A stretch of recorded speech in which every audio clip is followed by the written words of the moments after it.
George Washington responded in a letter to the person saying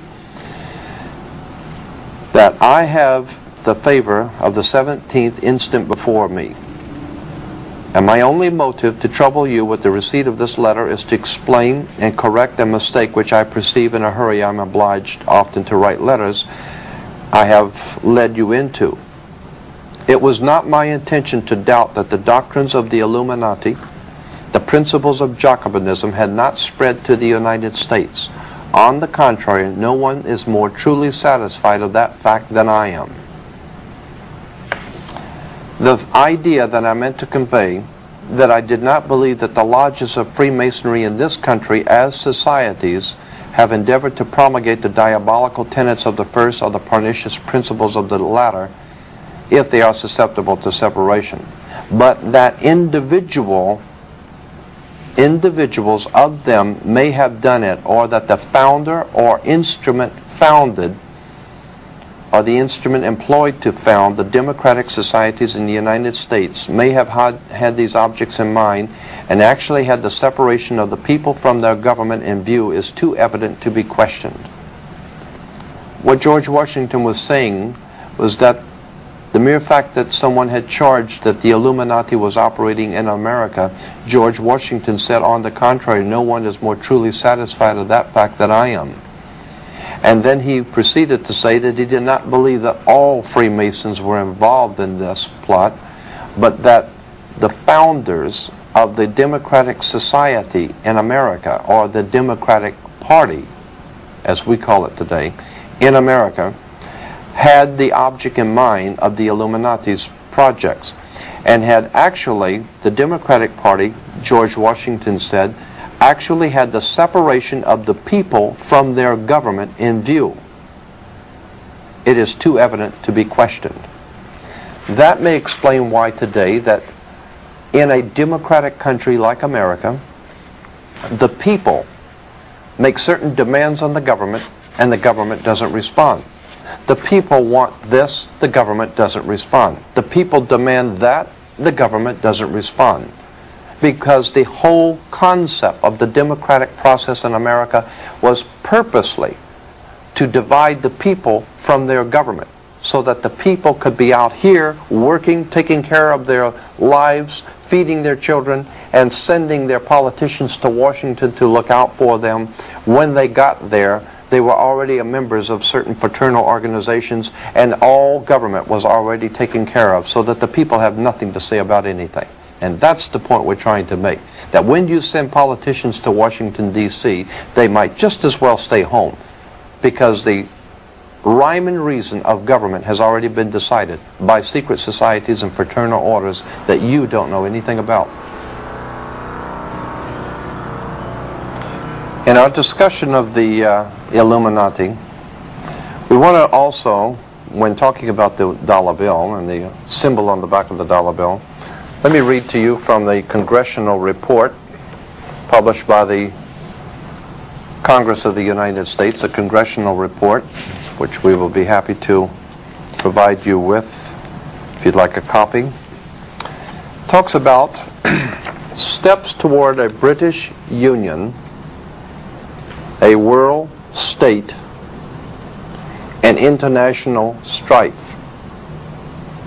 International strife is very much concerned with a world state and British Union. As we brought out before, Britain is referred to as God's kingdom, the United Kingdom. International strife, which is happening throughout the world, is part and parcel of preparing the world for God's United Kingdom. And America is playing its part.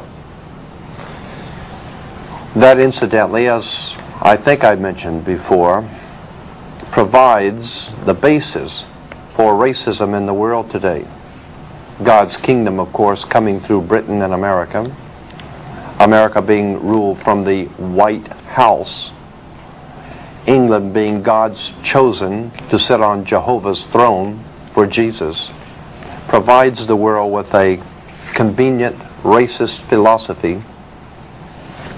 And then we wonder in this country why the rest of the world doesn't seem to care for America a lot. There's a lot that we should know concerning the symbols on the dollar bill. Let me go to this congressional report published back in 1940. It says on page 13, "Let me call your attention to the fact that on the reverse of the Great Seal of the United States, which appears on our dollar bills, you will find the exact symbol of the British Israel World Federation.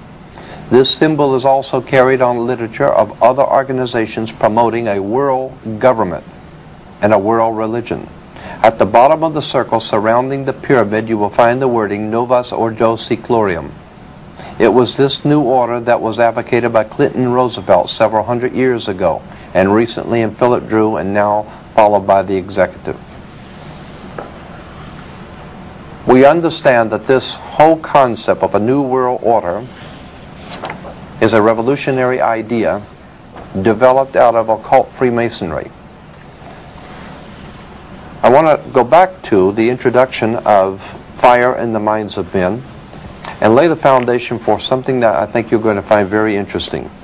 Again, we want to requote from page 6 in the introduction. It says, "A reoccurrent mythic model for revolutionaries, early romantics, and young Karl Marx, and the Russians of Lenin's time was Prometheus, who stole fire from the gods for the use of mankind. The Promethean faith of revolutionaries resembles in many respects the general modern belief that science would lead men out of darkness into light."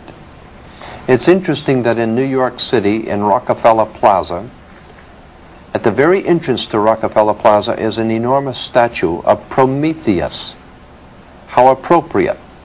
And when one understands how the Soviet Communist Party is financed, organized, and directed out of New York, then it will not be any great mystery as to why in front of Rockefeller Plaza we have the god Prometheus. James Billington, in his book Fire in the Minds of Men, explains that that is a symbol for the world revolutionaries. But it goes on to say in the introduction, "But there was also a more pointed and millennial assumption that there was a millennium coming, a new world order, a millennium, a 1,000-year reign, so to speak. A more pointed millennial assumption that on the new day that was dawning, the sun would never set. Early in the French upheaval was born the solar myth of revolution, suggesting that the sun was rising on a new era." This whole idea of the sun rising on a new era, the new dawn, the millennial assumption, we can see this openly being used today by our president in such newspaper clippings as the New World Order and how the world is now being formed into a new world order. We want to talk about that and what that means for you. As a matter of fact, here in the Daily News in our hometown, Bush urges unity in crises. Beneath it, it says, he sees the Gulf as a test of the New World Order. That New World Order is on the bottom of the dollar bill. It's on the bottom of the pyramid that's on the dollar bill. It's an interesting concept, and it's one that you should know about. Because what is going on in the Middle East right now is part and parcel of a Masonic movement. Freemasonry has made arrangements to organize, direct, finance, and control different segments of society in our country and throughout the world. They have realized that in this country, black movements are moving into mainstream America. Therefore, the need arises for black leaders to be able to fall in line, to go along, to get along. And some of the black Freemasons that have been accepted into the order is, for instance, is Jesse Jackson, Andy Young, mayor of Atlanta, Kenneth Gibson,